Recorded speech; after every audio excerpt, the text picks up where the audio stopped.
"One morning I'm so hungry and my mom doesn't wake up," the terrified child said to the cops. Sarah, 4, awoke to see her mother was still asleep. Her mother always got up before her, so this was really odd for her. She did everything to rouse her mother up, but to no avail. Welcome to USA Stories channel. Do not forget to subscribe and activate the bell button to receive all new updates. Now let's go to the story. Sarah started to question whether there was a problem.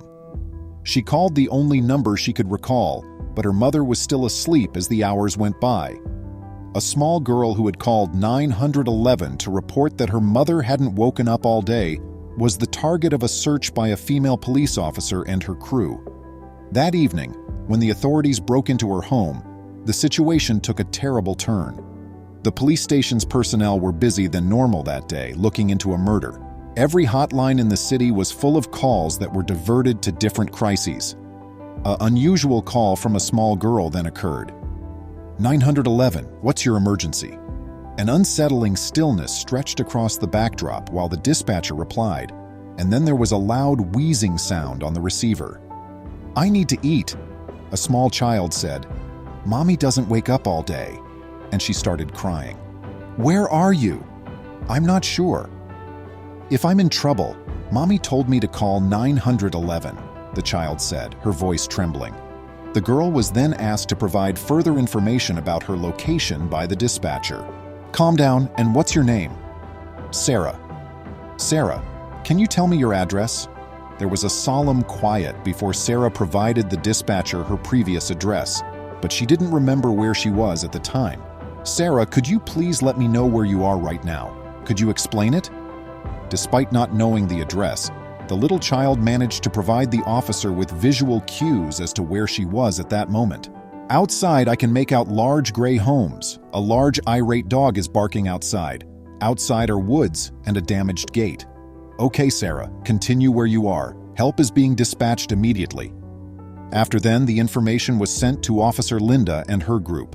They set off right away to find the young girl and reach the first place she provided. After marching to the address, the police searched the area for any clues that might fit the girl's description, but they found nothing at all. When Linda knocked on the door, no one picked her up. Peeping through the glass window, she observed that the interior was dusty and gloomy, as if it had been vacant for a very long time. After checking with the neighbors, Linda discovered that a guy, his wife, and a small child called Sarah used to reside there. Do you know where they are now? Linda inquired. No, policeman. A guy said to Linda, Mr. Jake's wife and children fell into extreme poverty 6 months ago after he passed away in an accident. They were evicted by the landlord for non-payment of rent. Although I am unsure of their address, a buddy of mine reported seeing them 12 miles away in a destitute neighborhood. Linda headed off for that location, following the hints. The region was without electricity, making matters worse as it grew darker. Linda called out to a fellow cop, "Hush 1 second," as she heard a dog barking faintly not far from where they were. She remembered Sarah telling her about a dog that would not stop barking in the area around her. That might be the case. Let's head in that direction. Linda told her group to follow her, and they eventually came to a modest, run-down home. In order to see clearly, Linda switched on the flashlight and saw a shadow of someone standing close to the window.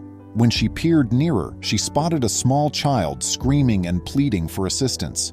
A stray dog was running toward the police and barked non-stop outside. With haste, Linda grabbed a stone and threw it at the dog, frightening it away. She then pried open the door and went inside, making few assumptions about what else may be inside. Hey, it's okay, don't cry, Linda consoled Sarah as she raced to her in tears. The girl appeared famished. I need to eat, Mommy isn't waking up, she repeated again and over. After putting Sarah in the car, Linda brought her outside. Give her some cookies, please, she assured her crew. I'll be right back, and then returned inside to find out where Sarah's mother was. She looked everywhere in the home for the woman, but she was unable to locate her. Linda continued searching and discovered a basement entryway. Sarah's mother was comatose on the floor when she entered. When Linda arrived at the scene and tried to rouse the woman, she felt as though her body was chilly. Sarah's mom had passed away. As soon as officers barged in, Linda called emergency services and social workers. An ambulance arrived a short while later and removed the woman's body for an autopsy. Since Linda had been under the impression that her mother was sleeping, she was unsure of how to break the news to Sarah. "How do I tell her her mother's dead?" Linda pondered. "Mommy, where are they taking my mommy?" Sarah took off after the ambulance.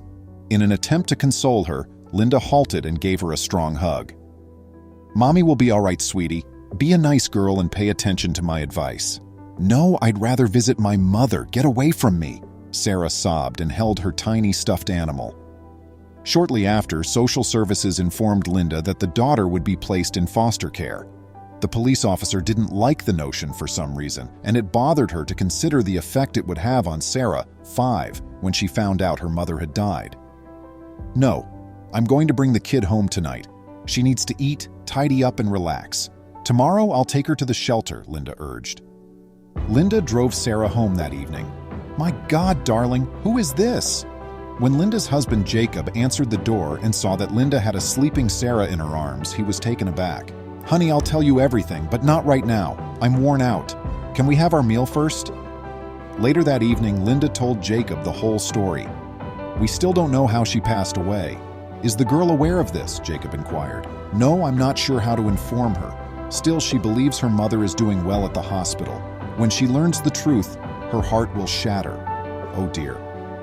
"But how long do we keep her with us?" Jacob inquired. That evening, after Sarah had gone to sleep, Linda had a weird thought. "Darling, I was thinking, why don't we adopt Sarah?" she said. "We have spent a great deal of time trying to conceive. What's wrong with my body is unknown to me. I'm unable to conceive despite the testing being clear of issues." It found out that Linda and Jacob were infertile for a number of years. They made every effort to conceive, but in vain. Linda had even given up on having children at one time and was concentrating only on her work. She assumed she would never become pregnant since she was always depressed and tired. A few months later, Sarah was adopted by Jacob and Linda, who celebrated their happiness with a grandiose party for friends and relatives. The party hall erupted in laughter, and Jacob called for a toast.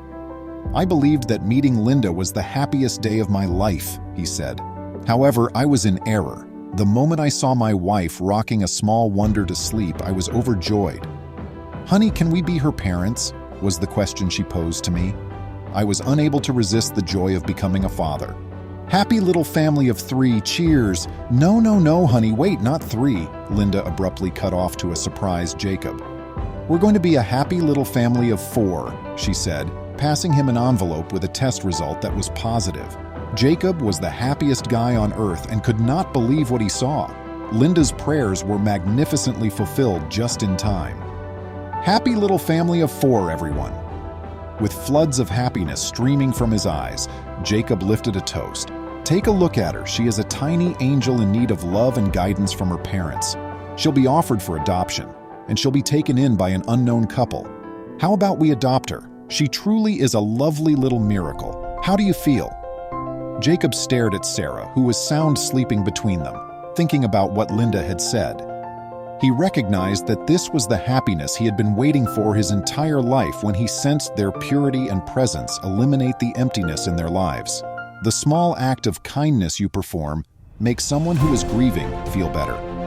After learning that Sarah was an orphan and had lost her mother, Linda brought her home and gave her comfort. She later adopted Sarah because she desired to nurture her in a family surrounded by loving and supportive parents.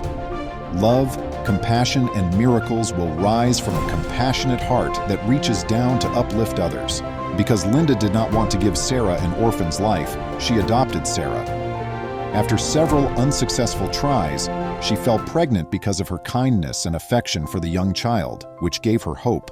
Family is about someone who holds your hand and pulls you out of the dark. It has nothing to do with blood or DNA. Jacob came to see that family and children are about more than just blood and biological ties. They are about love and support when Linda convinced him to adopt Sarah. Please remember to subscribe to our channel, give us a thumbs up, and turn on the notification bell so you won't miss any of our videos. If you enjoyed the tale, the next video that plays on your screen will probably move you too.